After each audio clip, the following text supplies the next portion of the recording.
पापा के साथ हम पांचों, हम 4 भाई बहन और माँ भी बार बार इस तरह सामान लेकर यहाँ से वहाँ भागते परेशान हो चुके थे। सबसे ज्यादा दिक्कत आती थी बार बार स्कूल बदलने में, नया माहौल, नए लोग। जब तक हम थोड़ा संतुलित हो पाते, पापा एक नई जगह जाने का आदेश सुना देते। इस बार पापा का तबादला शहर से दूर एक छोटी सी पहाड़ी पर बसे गांव में हुआ था।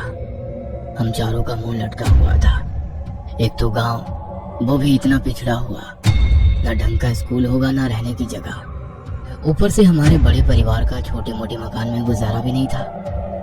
पापा ने बताया कि रहने के लिए डाक विभाग की ओर से एक पुराना बंगला तैयार कर दिया गया है, कोई दिक्कत नहीं आएगी। भारी मन से हमने अपना शहर वाला मकान छोड़ा और पहाड़ी के लिए निकल पड़े।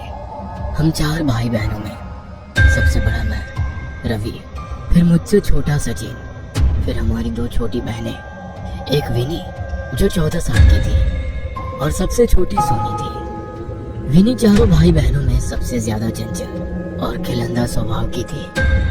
हर समय हंसना, मुस्कुराना, खेलना, कूदना, सबको परेशान करना, यही उसकी दिनचर्या थी। हम नए बंगले में पहुंच चुके थे। बंगला हमारे अंदाजे से कहीं गुना बड़ा था। बंगले का एक भाग हमारे रहने के लिए साफ किया गया था, बाकी लगभग आधे भाग में कहीं ताले जड़े थे तो कहीं भयंकर टूट फूट मची थी। कहीं कहीं दरवाजे पर सांकल लगाकर छोड़ा गया था।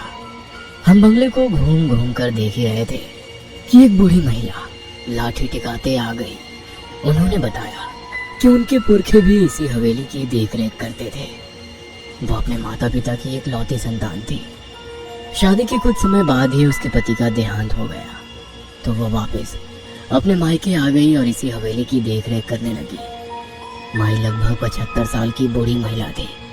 हमारे परिवार को देखकर उन्होंने मेरी दोनों छोटी चुलबुली बहनों के सर पर प्रेम से हाथ फेर कर कहा, अल्लाह हाफिज। आप मुस्लिम हैं? माँ ने कुछ अजीब से भाव चेहरे पर लाकर कहा, जी मैडम, एक बात का ख्याल रखिएगा, बच्चियाँ बंगले के दूसरे हिस्से में ना जाने पाए। बच्चियों से मतलब क्या है आपका? मेरा मतलब बच्चे या बड़े कोई भी बंगले के दूसरे भाग में ना जाने पाए। जितना हिस्सा साफ किया है उतना ही भाग इस्तेमाल में लाएं, समझे? लेकिन क्यों? ऐसा क्या है वहाँ? कुछ नहीं, बस बरसों से खाली पड़ा है और अधिकतर हिस्सा टूटा फूटा है। कोई दुर्घटना ना हो जाए इसीलिए एहतियातन कह दिया बस। बाकी जैसा आप लोगों की मर्जी। वो अपनी लाठी टेक कर जाने लगी। आप इस बंगले में नहीं रहती हैं? माँ ने हैरानी से पूछा। नहीं, मैं तो पास ही में बनी छोटी सी बस्ती में रहती हूँ। यहाँ से ज्यादा दूर नहीं है। अगर कभी कोई जरूरत हो तो बुला लीजिएगा। हम लोग घूम घूम कर पूरे घर का मुआयना करने लगे। पापा और माँ घर का सामान सही करने में व्यस्त हो गए। इतनी बड़ी हवेली में तकरीबन 20 कमरे थे, जिसमें से लगभग 10 कमरे बंद थे या जर्जर हालत में थे। बाकी के 10 कमरों में से 4 तो हमने अपने लिए पसंद कर लिए थे। बाकी बचे कमरों में सामान लगाने के बाद भी 2 कमरे बचे ही थे। ये बचे 2 कमरे मेरी दोनों शैतान बहनों के खेलने का मैदान बन चुके थे। हमारा दाखिला गांव के ही स्कूल में करा दिया गया था। पापा को मिली सरकारी गाड़ी से हम जब तक आसपास के सुंदर दृश्य देखने निकल जाते थे। पहाड़ी इलाके बेहद खूबसूरत होते हैं। पहाड़ों में प्राकृतिक सुंदरता के अतिरिक्त एक और चीज बहुत प्रसिद्ध होती है, वो है यहाँ के काले जादू और भूत प्रेत की कहानियाँ। मेरे सहपाठी अक्सर मुझे यहाँ वहाँ के भूत या किस्से सुनाकर डराते रहते थे। मैं भी घर आकर अपने छोटे भाई बहनों को डराने के उद्देश्य से वो कहानियां और भी मिर्च मसाला लगाकर सुनाता। जब वो तीनों अक्सर डर से रोने लगते तो मुझे अपनी जीत का एहसास होता और मेरे चेहरे पर मुस्कान खिल जाती। हमें यहाँ आए अभी कुछ ही दिन हुए थे।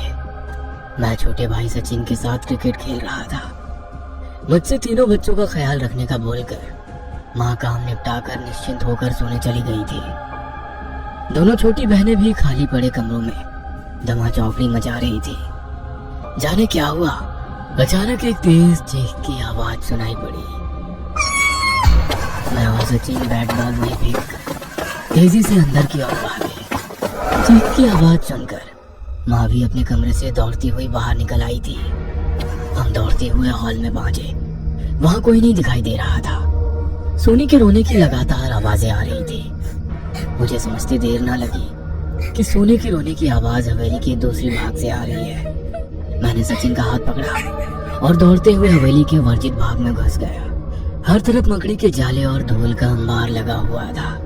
सामने देखा तो विनी नीचे बेहोश पड़ी थी और सोनी उसके पास खड़ी जोर जोर से रो रही थी। लगभग उसी समय माँ भी हमारे पास पहुंची। विनी को बेहोशी की हालत में देखकर माँ की चीख निकल गई। किसी तरह विनी को लेकर हम बाहर हवादार कमरे में आए। सोनी को पुचकार कर चुप कराने के बाद मैंने उससे पूछा, तुम चीखे क्यों और विनी कैसे बेहोश हो गई?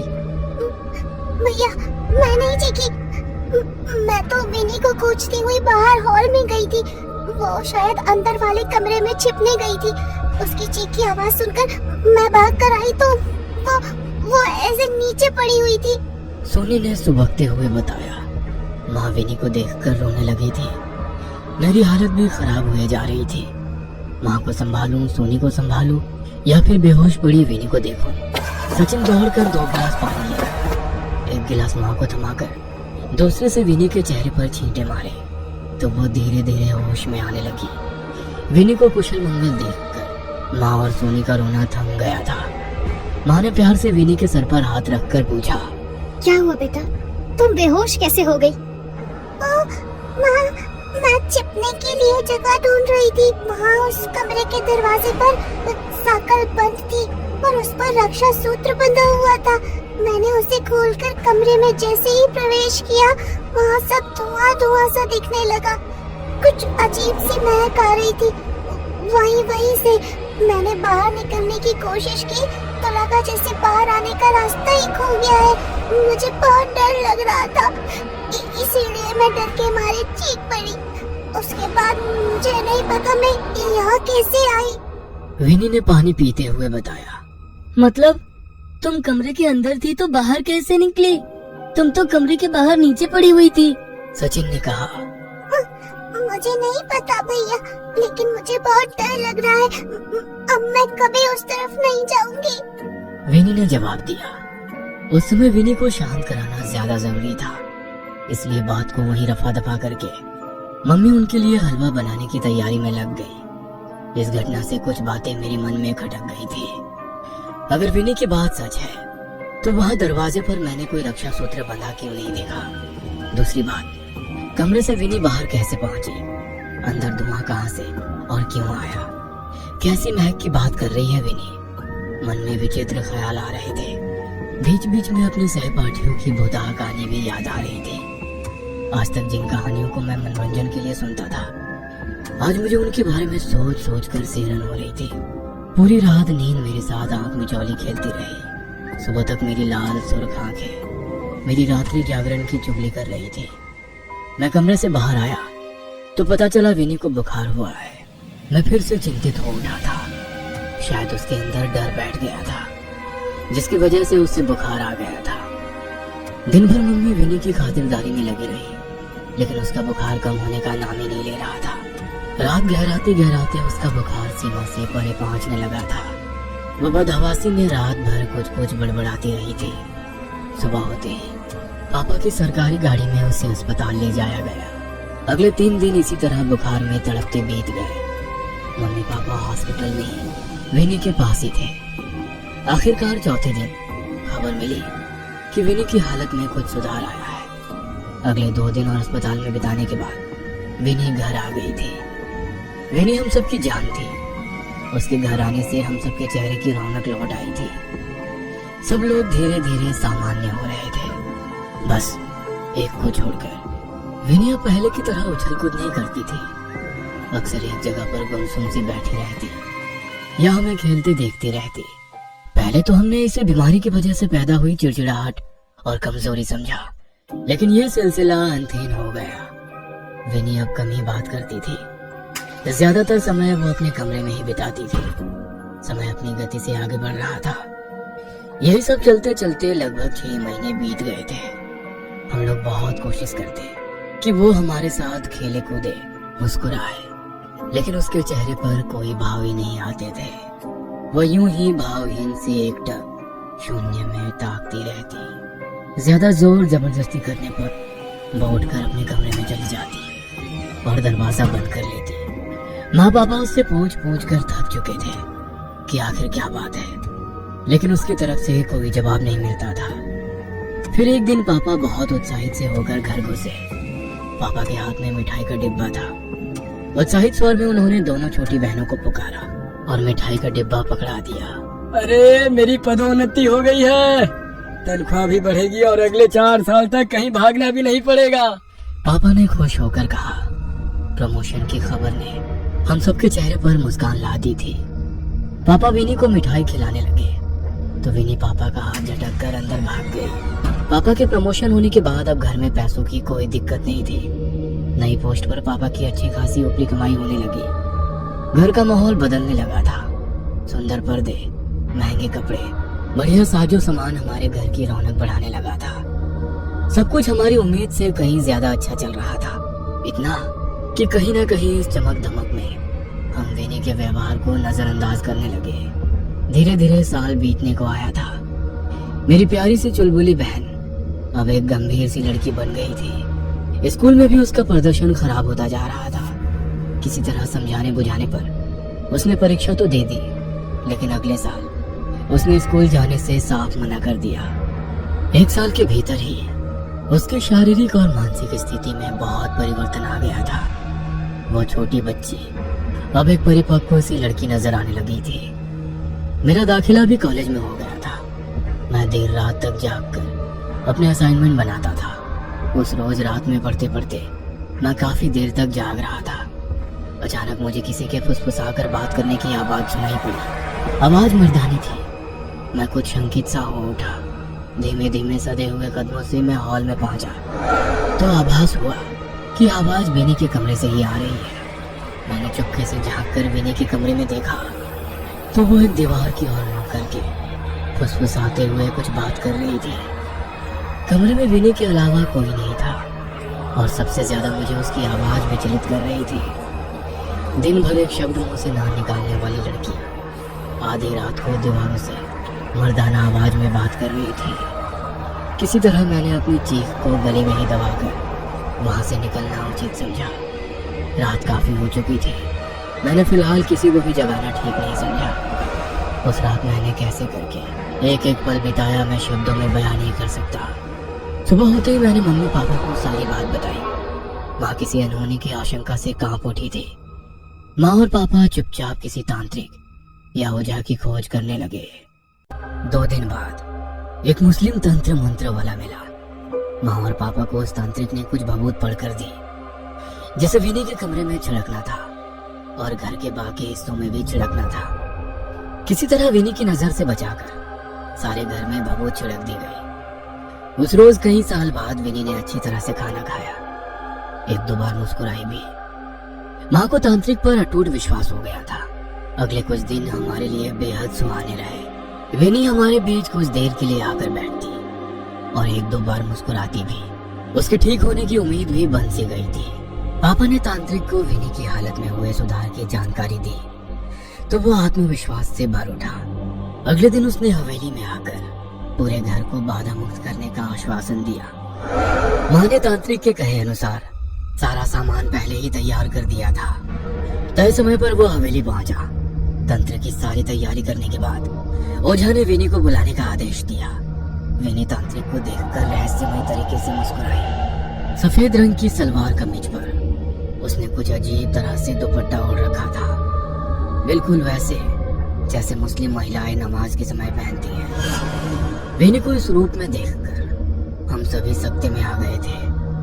ओझा के नजदीक पहुंचकर वो फिर से मुस्कुराई और मर्दाना आवाज में कुछ फुसफुसाने लगी। देखते ही देखते ओझा वहीं जमीन पर गिर पड़ा। हम सभी का डर के मारे खून जमा जा रहा था। कुछ ही देर में ओझा की आंख पलट गई। उसे देखकर विनी ने जोर से ठहाका लगाया और गुस्से में माँ को घूरने लगी। फिर उसने हम सब की तरफ नजर घुमाई और अपने कमरे की ओर जाने लगी। विनी अपने कमरे में चली गई थी। हम सभी अभी भी सन्न थे। किसी तरह पापा ने हिम्मत करके उस ओझा की नब्ज छूकर देखी। पापा के माथे पर पसीने की बूंद छलक आई। मुझे आवाज लगाकर पापा ने जल्दी से गाड़ी निकालने का आदेश दिया। ओझा की टूटती छूटती सी सांसें अभी भी चल रही थी और पापा उसे मरने नहीं देना चाहते थे। अनर्थ की आशंका से पापा के हाथ पांव कांप रहे थे। हम उसे किसी तरह अस्पताल में भर्ती कराकर रात तक घर लौट आए। घर में अजीब किस्म का सन्नाटा पसरा हुआ था। मम्मी, सचिन और सोनी एक ही कमरे में सहमे बैठे थे। घर में सबकी मनस्थिति को समझते हुए पापा ने बाहर से ही खाना ले लिया था। खाना खाने के बाद कोई भी अपने कमरे में जाने को तैयार नहीं था। किसी तरह सोनी को माँ पापा के पास सुलाकर मैं और सचिन अपने कमरे में लौट आए। समझ नहीं आ रहा था कि इस हवेली को मनहूस कहूँ या लकी। इस हवेली में आने के बाद पापा ने बहुत तरक्की की है। भला कोई भूतिया घर भी किसी के लिए शुभ हो सकता है। कहीं विनी को कोई मानसिक परेशानी तो नहीं हो गई जो वो ऐसी हरकतें कर रही है। लेकिन ओझा का उसी समय गिरना, डॉक्टर का कहना कि ओझा को हार्ट अटैक आया था, वो तो किसी को भी हो सकता है। मैं अपनी आंखों से देखे हुए सच को विज्ञान की कसौटी पर रखकर झुठलाने का प्रयास में लगा था। रात के 12 बजे तक सचिन सो गया था, लेकिन मेरी आंखों में नींद नहीं थी। माँ, पापा और सोनी का हाल जानने के लिए मैं उनके कमरे की ओर जाने के लिए निकला तो देखा विनी पापा मम्मी के कमरे के बाहर खड़ी सिसक रही है। उसकी पीठ मेरी ओर थी, लेकिन ध्यान से सुनने पर उसकी कुछ आवाजें टूटे हुए लहजों में मुझ तक पहुंच रही थी। मैं कमरे की ओट में छिपकर सुनने की कोशिश करने लगा। हमारे वालिद और अम्मी को मुआफ कर दो, वो बस हमारी खैरियत चाहते हैं। अल्लाह के लिए उनकी जान बख्श दो, या अल्लाह मदद कर। विनी की आवाज मुझ तक पहुंची। विनी की भाषा सुनकर मेरे पूरे शरीर में अजीब सी झुरझुरी दौड़ गई। मेरे हिंदू परिवार में पली बड़ी बहन कब और कैसे इतनी शफाक उर्दू बोलने लगी, दिमाग काम नहीं कर रहा था। अचानक ही प्यास से मेरा गला सूखने लगा। वो किससे याचना कर रही थी? क्या रहस्य है इस उर्दू का? मैं समझ ही नहीं पा रहा था। अगले कुछ दिन विनी ने अपने कमरे में ही बिताए। तीसरे दिन खाने की टेबल पर बैठते हुए उसने माँ से खीर खाने की फरमाइश की। माँ ने खुशी खुशी उसके लिए खीर बना दी। फिर धीरे धीरे उसकी खाने को लेकर मांग बढ़ती ही गई। कभी वो चाट मांगती तो कभी भटूरे। बस अपना खाना सीधा कमरे में उठाकर ले जाती। उसका पहनावा, रहन सहन सब मुस्लिम महिलाओं की तरह हो गया था। एक रोज माँ को बूढ़ी माँ की याद आई। वो अम्मा भी तो मुस्लिम ही थी ना, कहीं उन्होंने ही तो कोई टोना टोटका नहीं करा दिया मेरी बच्ची पर। माँ अब अम्मा को ही कसूरवार ठहरा रही थी, लेकिन किया क्या जाए? ऐसा आसानी से तो वो मानेंगे नहीं कि उन्होंने टोटका किया है। किसी तांत्रिक की ही मदद लेनी पड़ेगी। माँ ने शाम को पापा को अपने दिल की बात बताई। मैं अभी हॉस्पिटल से उस ओझा को देख कर आ रहा हूँ। उसके आधे शरीर में लकवा हो गया है, जुबान टेढ़ी हो चुकी है, कुछ भी बोलने या चलने फिरने की हालत में नहीं है। मुझे देखकर वो अजीबोगरीब घे जैसी आवाजें निकालने लगा। मुझे नहीं लगता अब कोई भी तांत्रिक इस हवेली में आना चाहेगा। फिर भी मम्मी के कहने पर अपने बच्चे की सलामती के लिए पापा कहीं तांत्रिकों के पास भटके, किंतु कोई भी मदद को तैयार नहीं हुआ। 2 महीने बीत गए थे। हम सभी निराश हो चुके थे। पापा ने बहुत कोशिश की उनका ट्रांसफर हो जाए, लेकिन कोई काम नहीं बन पा रहा था। ऐसा लगता था मानो हम बंद गए हैं इस हवेली में। इधर विनी की हरकतें कुछ ज्यादा ही अजीब हो गई थी। उसकी तबीयत खराब सी रहने लगी थी। 1-2 बार वो चक्कर खाकर गिर पड़ी थी। जब एक दिन उसने खाने को देखकर उल्टी की तो माँ घबराने लगी। कोई उपाय ना सोचता देखकर माँ ने बूढ़ी अम्मा के पास जाने का निर्णय लिया। किसी तरह पूछते पूछते माँ अम्मा के घर पहुंची। छप्पर का एक कमरे का मकान था। घर के सामान के नाम पर कुछ बर्तन और एक चारपाई रखी थी। माँ को देख वो थोड़ा परेशान सी हो उठी। मालकिन, कैसे आना हुआ? मुझे बुलवाया होता। अम्मा, मेरी किसी बात का बुरा लगा हो तो मैं माफी मांगती हूँ। कैसी बातें करती हैं मैडम जी? कुछ बात हुई है क्या? अम्मा, आपने कहा था कि बच्चों को दूसरे भाग में मत जाने देना, लेकिन एक दिन मेरी बच्ची गलती से वहाँ चली गई थी। तब से माँ ने पूरी कहानी उन्हें कह सुनाई। माँ की बात सुनकर उनके माथे पर चिंता की लकीरें उभर गई। ये कैसे हो सकता है? उन्होंने घड़े से निकालकर एक गिलास पानी पिया। आप पहले क्यों नहीं आई? अब बहुत देर हो गई है। क्या मतलब है आपका? खुद को संभालिए मैडम जी, मैं जो बोलने वाली हूँ आप शायद बर्दाश्त नहीं कर पाएंगी। आपकी बच्ची पेट से है। क्या बकवास कर रही हैं आप? मैं सच कह रही हूँ, इतिहास खुद को दोहरा रहा है। ये सब पहली बार नहीं हो रहा है। लेकिन कैसे? कौन? मतलब हो क्या रहा है ये सब? मैं आपको पूरी बात बताती हूँ, आप थोड़ा धैर्य रखिए। मैं अपने अम्मी अब्बू की इकलौती संतान नहीं हूँ। मेरी एक बड़ी आपा भी थी जिनका नाम रेशम था। मुझसे अब 15 बरस बड़ी थी। तकरीबन 90 बरस पहले की बात है। अब्बू डाक विभाग में चतुर्थ वर्गीय कर्मचारी थे। देश पर अंग्रेजों का राज था। अंग्रेज अफसरों के रुकने और ठहरने के लिए इस आलीशान हवेली को डाक बंगला बना दिया था, जिसकी देखभाल की जिम्मेदारी मेरे अब्बू की थी। अब्बू पूरी ईमानदारी से अपना काम करते थे। मेरे अम्मी अब्बू हवेली के जर्जर हो चुके भाग में जो आखिरी कमरा है वहाँ रहते थे। उस समय ये कमरा ऐसी हालत में नहीं था। मेरी 13 वर्षीय आपा भी उसी कमरे में उनके साथ रहती थी। धीरे धीरे आपा गुमसुम सी रहने लगी, फिर बाहर आना जाना भी बंद कर दिया और अकेले कमरे में बंद रहने लगी। अक्सर वो रात को दीवारों को देखकर अजीब अजीब सी आवाजें निकाला करती थी। कभी बैठे बैठे रोने लगती तो कभी हंसने लगती। मेरी माँ को आपी के जन्म के बाद कोई बच्चा नहीं हो रहा था। इसी हवेली में आने के 2 साल बाद अम्मी की कोख फिर से हरी हो गई। उधर अंग्रेजी सरकार से हवेली की देखरेख के नाम पर मोटी रकम आने लगी। उस दौर में जब हर ओर गरीबी और भुखमरी फैली हुई थी, हमारे घर में अन्न धन की भरमार थी। ऊपर से रहने के लिए आलीशान हवेली। अम्मी अब्बू खुद को भाग्यशाली समझते और अपनी किस्मत पर रश्क करते। उनके जीवन में सिर्फ एक कष्ट था और वो था आपी का यूं दिनों दिन बदलता व्यवहार। अब्बू आपी को कई बार मौलवी और ओझा के पास भी लेकर गए, लेकिन उसकी हालत में सुधार नहीं आया। कोई भी डॉक्टर, वैद्य, हकीम, तांत्रिक उनकी परेशानी की नब्ज नहीं पकड़ सका। इधर अम्मी अपनी गोद हरी होने की खुशी में फूली नहीं समा रही थी और उधर एक खौफनाक खबर से उनका सामना हुआ। आपी पेट से थी। उस दिन अम्मी को देखने आई दाई ने आपी को देखकर अम्मी के कान में ये बात बताई तो उनको अपने कानों पर विश्वास नहीं हुआ। सारा दिन कमरे में बंद रहने वाली आपी कैसे पेट से हो गई? लोक लाज का भय अम्मी को भीतर तक हिला गया। किसी तरह हिम्मत करके अब्बू को सारी बात बताई तो मानो घर में तूफान आ गया। ये बात कल्पना और विज्ञान से बिल्कुल परे थी। कोई कन्या इस तरह भला कैसे? आपी को बहुत प्यार से पूछा, लेकिन उसने कोई जवाब नहीं दिया।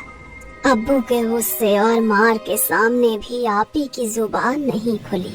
कोई और उपाय ना सूझा तो आखिर में गांव के एक बुजुर्ग को अब्बू ने सारी बात बताई। उन चचा ने अब्बू को एक तांत्रिक का पता दिया। अब्बू रेशम आपा का पहना हुआ एक कपड़ा लेकर उस तांत्रिक के पास जा पहुँचे। तांत्रिक ने अब्बू से आपी का कपड़ा लेकर सूंघा और कुछ मंत्र साधना करने लगा। कुछ देर बाद तांत्रिक ने अब्बू को कहा, तुम्हारी बेटी का बचना बहुत मुश्किल है, लेकिन मेरी बेटी को हुआ क्या है और ये सब क्यों हो रहा है? तुम्हारी बेटी पर किसी भूत प्रेत या आत्मा का साया नहीं है। अगर ऐसा होता तो मैं शायद तुम्हारी बेटी को बचा भी लेता। मतलब तुम्हारी बेटी के जिस्म को एक जिन्न ने अपने काबू में कर रखा। जिन्न बहुत शक्तिशाली होते हैं,